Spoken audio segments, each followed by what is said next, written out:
welcome back.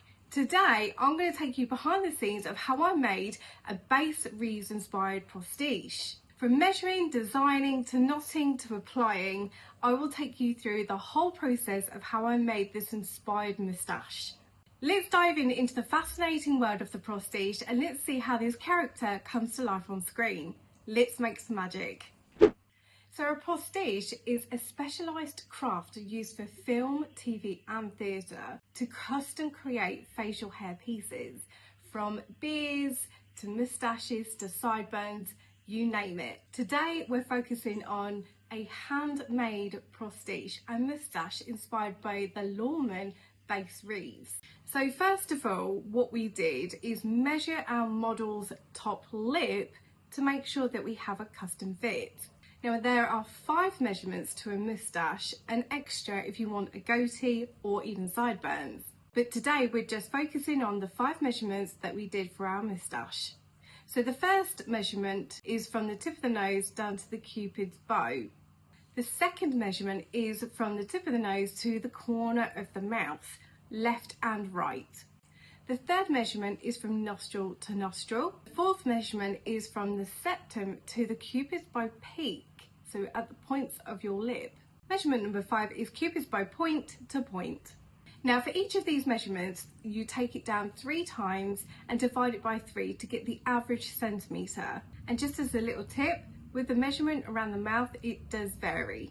Now, once I have the measurements, I drew with a keyhole pencil in either brown or white around the area of the top lip, the shape or design that I wanted. In this case, we were inspired by Bass Reeves, so we copied a template very similar to his moustache. Once we drew an outline on the top lip of the model and it was symmetrical, we then grabbed a piece of paper and placed it across the top and pressed down firmly to transfer onto the paper.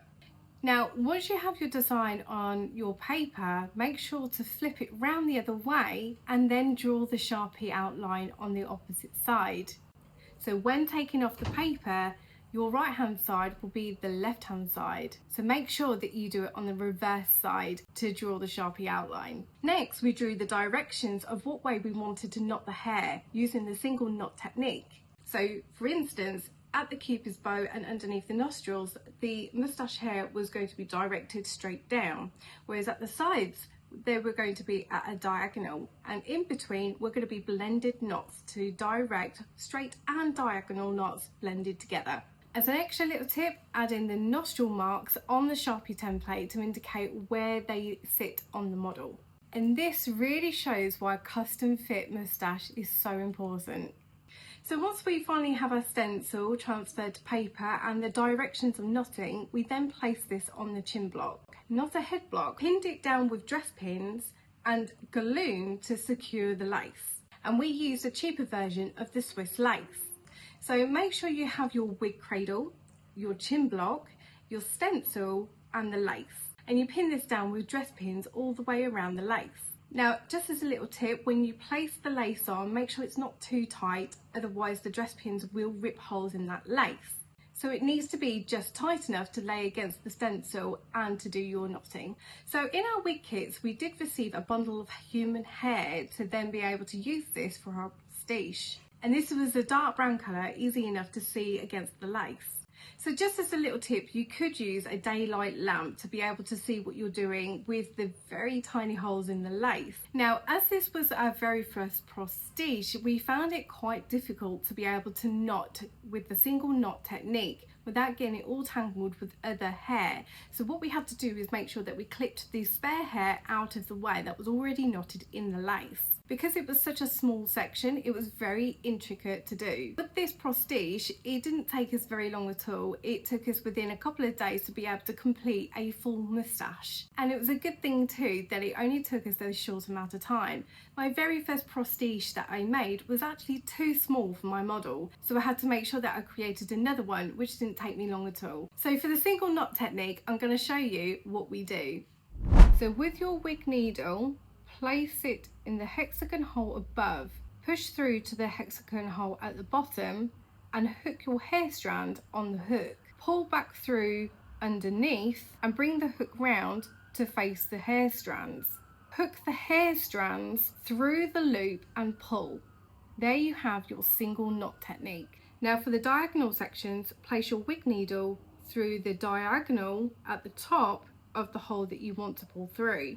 This also helps if you turn your wig block or your chin block towards you, so you can see clearly when you pull the hair strand through.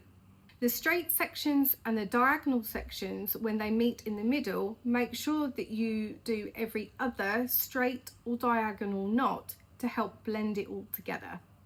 So with ventilating or knotting, we use a wig needle and human hair that's heat resistant. You could use alternatives like yak hair, for example, if you wanted an alternative for the postiche. Now, with any postiche or wig, you always start from the bottom up, just because of the direction of the hair. If you want it going in an upward position, you could start from the top, working your way down. But with this moustache, I started from the bottom and worked my way up to make sure that all the layers of the hair laid on top. Now for ventilating a postiche or this moustache, it was every single hole. So unlike the wig where we could space it out depending on the thickness, we used full thickness for a moustache. So once we created our postiche or our moustache, we were then ready to style and cut. So to create a realistic moustache, we learned a few techniques for hair cutting. We learned point cutting for texture and softness, thinning with special shears to reduce the bulk, blunt cutting for clean edges, layering for dimension, and trimming to tidy up the split ends. Now, since I've never cut a postiche before, I took this quite slow and laid it in sections, clipping them out of the way to make sure that I could see what I was doing. So I started underneath the sections, horizontally, layer by layer, and I cut away about 2 inches of excess that I just didn't need. The moustache was very long. Sectioning the hair helped me to understand all the different angles while cutting what it would look like when laid flat, and avoiding ladder effects when cut wrong. So by angling my fingers at a 45 degree, I could understand what angles I needed to cut the postiche. So the underlayer was going to be shorter than the top layer, but it will sit flat and equal all at the bottom. Then we used the pointing cut technique to take out the bluntness at the very bottom to make it all blend together. And at the size of the moustache, we cut off the excess to give us enough length to play around with. So at the size of the moustache, I had to make sure this was slightly different and is a little bit more trickier. The top layers were shorter and the bottom layers were longer. So this was done by a ladder effect, by cutting layers and angling the sections at the side. So at the size of the moustache at the very bottom, I used the point cut technique to take out the bulk. So point cutting and angled cutting gave the moustache that soft texture I needed to blend it all in. Perfect for a Western themed moustache. So once we finished cutting the postiche, we then used tweezers to pluck around the edge of the moustache. So the reason why we use tweezers to pluck around the edge of the moustache is to give it a more natural look than a very straight edge, which can be very noticeable from this picture to this picture. So after cutting, we then moved on to heat styling the postiche. Now styling, it also depends on what type of material the hair is made from. If it's synthetic, it will need to be steamed. If it's human hair that's heat resistant, then you can use your normal hair tools. And in this instance, we used a Marcel curling iron to be able to curl from the root to the tip. Now be careful when curling the postiche to make sure that you don't hit the lace. I accidentally burnt a hole in mine, luckily underneath the moustache, so you couldn't see it on the model. Now I didn't notice the hole until I started washing the moustache and realised there was a hole about 1 centimetre wide. Luckily you couldn't see it on camera, but it did weaken this area. These heat and colours get very hot. Now washing the postiche, you use shampoo and conditioner that is sulfate free, and run your fingers through the postiche instead of scrubbing to create knots at the back of the lace. Now regular cleaning of any postiches or wigs helps prevent any build-up and dirt within them and keeping the fibres soft and manageable. but don't forget to always cover your head block or chin block with cling film before washing your Postiche. Once the Postiche is washed, you can then go on to blow drying it using a small rolled hairbrush and a hairdryer angled at the top to prevent any flyaways, rolling down to make sure the Postiche is nicely styled. So from here we got to use some different hair products to style the Postiche. Now I tested gels, wax, clay, freeze spray, hairspray, you name it, anything that we had in the Kosh cupboard. But my favourite product was the aqua wax. It was light enough to style with, to set the style in place, and it wasn't too heavy to weigh it down. Then to tidy the moustache, I used the clear mascara from Got To Be to tidy the flyaways. To freeze the style into place, I used a freeze spray to set it overnight. And this preserved the curls and the volume and stored on a wig stand. So once we cut and styled and set it all into place, we then cut the lace around it. And we cut it down to 2 holes away from the Postiche. This is now ready to apply. So this was a very short piece, however, it was tricky to make it look natural. So before the assessment day, I made sure that the model was clean shaven to be able to apply the Postiche. Once that's all done, we make sure that the model has a clean area. So for example, you can use any astringent like witch hazel to clean the area of any dirt or even makeup.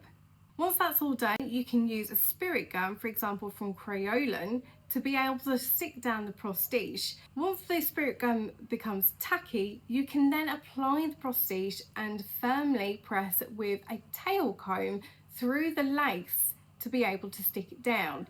Be careful when you do apply it with your fingers, the hairs may get stuck to the adhesive. So once you've stuck down your Postiche, you start from the centre and work your way outwards. You can make sure that the edges are also stuck down by applying a little bit more spirit gum and using the tail comb to roll over those edges. So as an extra little tip for the drying stage, you can use a hairdryer or a fan to help process the drying time quicker for the Postiche. Now other adhesives that you could use instead of spirit gum is Telesis or Prosade or even a double-sided tape, but I found spirit gum was the best adhesive. To take any shine away, use a translucent powder to dust away around the edges of the Postiche. Leave this for a couple of more minutes and give it a pull test to make sure that it's definitely stuck on. Now you can have your model smile and move the mouth area just to make sure that it's secured down properly and it looks natural. And there you have your Postiche. Then once we were finished with the Postiche, I'll show you how to remove it. Now removal requires patience. Take it slow in order to save the lace. If you pull on the Postiche, it will rip holes and later on you will not be able to use this. So in order to remove the Postiche, I use a cotton bud and a spirit gum remover and roll the cotton bud underneath the edge of the Postiche to then gently peel away. Then once you have an edge of the Postiche, you can then take the cotton bud and apply remover underneath to take away the rest. Once the Postiche is completely off, you clean the model's area of where the Postiche was with Pro Clean to remove any residue of the spirit gum. After use, I place the Postiche back on the chin block and store it on a wig stand for later on. So here's the result in 3, 2, 1. So here is a handmade film ready Bass Reeves moustache. This craft truly brings a character to life behind the camera. So this is my very first time making 2 full Postiches from scratch and I'm very proud of the outcome. So I practiced knotting and adapted to any design issues that I had. While keeping to the Bass Reeves theme, each piece was custom made for the model. This was only very short and sweet, but it was very hard to make it natural looking. Now, above all else, I want to give a very special shout out to a dear friend of mine who actually helped me with the photo shoot. They did an incredible job dirtying down the hat, the belt, the shoes, the shirt, everything in between to make this a Western themed look. This made it look like it was worn down and authentic. And instead of the traditional long coat, we used a poncho instead that gave it the best Western themed look. And what an incredible and beautiful job he did. Now, we did enjoy the photo shoot and we also added the good, the bad, the ugly theme song for him to walk down the path with. It was really enjoyable watching this. Here's a short clip.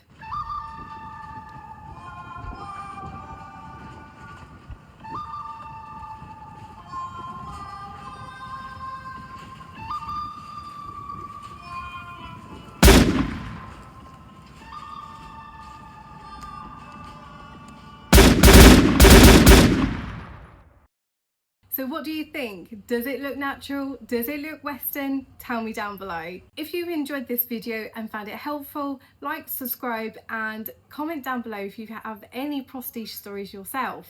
I've got plenty more wig, makeup and special effects tutorials coming up very soon. And let me know down below if you want me to do a time lapse or a full video of a brand new postiche.